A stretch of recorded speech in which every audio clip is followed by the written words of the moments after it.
and I have Julie here from Handmade Papermakers of Green Bay. Today we are talking trash versus treasure hole punching tools. So we've got a variety of things out here. Some of them appear to be tools that physically make the holes. Some of them appear to be tools that help us line up what we're punching into, and some of them appear to be things that hold paper for us. Julie, can you tell us a little bit more about these tools? Okay, when you start your project, you're going to be sewing your signatures together.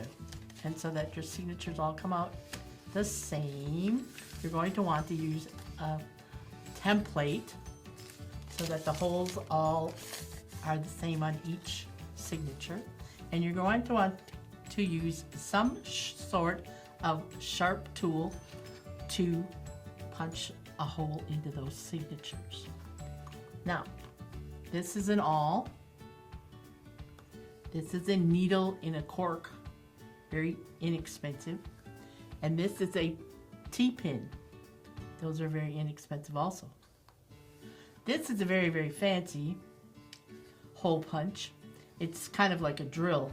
You can punch it in and it will make a hole right through whatever you put it under it.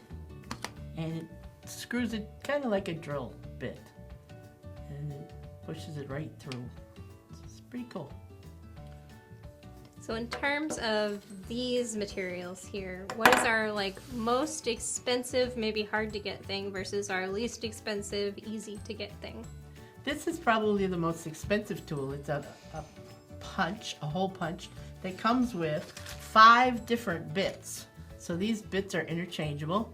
You can just unscrew them and take them off and put in a different size depending on how thick your journal is, how big your thread is. You can have different size holes with this device. This is over $100. Wow. Yes. An ice pick probably could be found in your father's toolbox or your grandfather's toolbox, and they come in a variety of sizes. The problem with an ice pick is that they are very heavy, very thick, and tend to make a very large hole. So, nah, not high on my list of things to use. A needle put into a cork works really well because you have the same size hole as your thread. So that one works really well. And the cork makes it safe to push without punching into your hand. Mm. The same thing with the T-pin. It has a nice safe place to grab it at the top, and it has a fine point like the needle. All right, wonderful. So we talked about templates. We talked about our different hole punching tools. What else do we have on this table? Also on this table is a punching cradle. The punching cradle allows you to line your journal up. Oh, you know what? We didn't measure. Oh, yes, they fit perfectly in here. I figured since I cut this to the template and you use this template with this, it would work out. Very good, very good. All right, so you lay your signature into the punching cradle. Scoot it a little bit more to the middle here. And you line your template up next to it. Set it down, and always mark your templates, which is the top and which is the bottom, so that they all turn out the same. Line up your measuring your template in this thing, in the signature, and then you use your choice of weapons as to where you want to punch the hole. You punch the holes in, it goes right through the frame, so you can see where the needle is. Right there. So this is a way to not damage your table, and it gets the punch into the journal, into the signature right where you want it to be. And then after you finish this one, you go to the next one. If you mark each one at the beginning at the top, let me borrow your pen there. I'll just put a little circle here at the top. I'll know that the holes are going to line up because each one will be the same. Okay? Now, if you don't have, and this punching cradle is very cool because it comes apart in pieces and it's very easy to put together and take apart and keep for storage.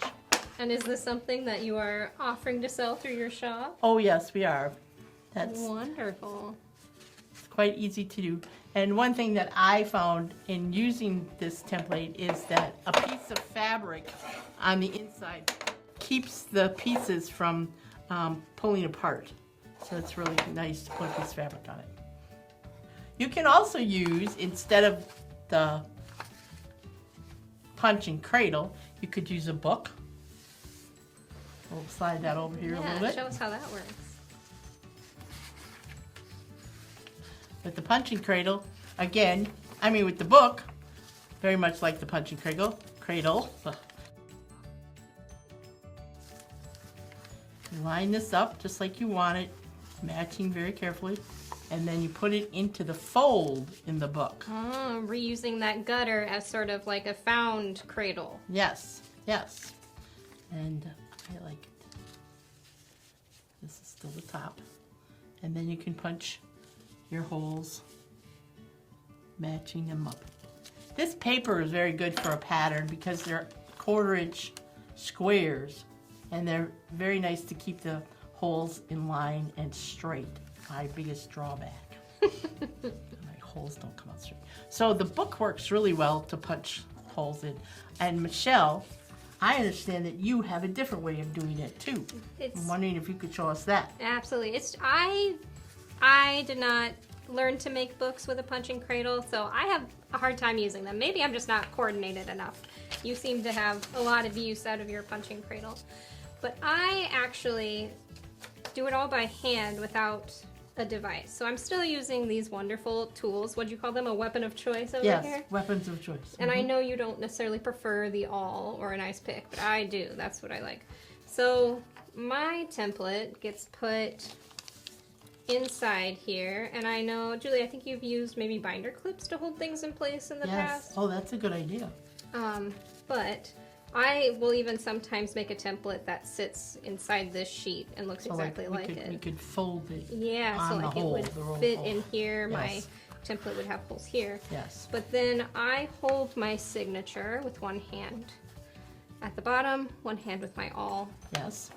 I'm at sort of a 45-degree to the table. I don't want to stab down into the table. I don't want to go straight across because then I'll end up going through the side of my paper.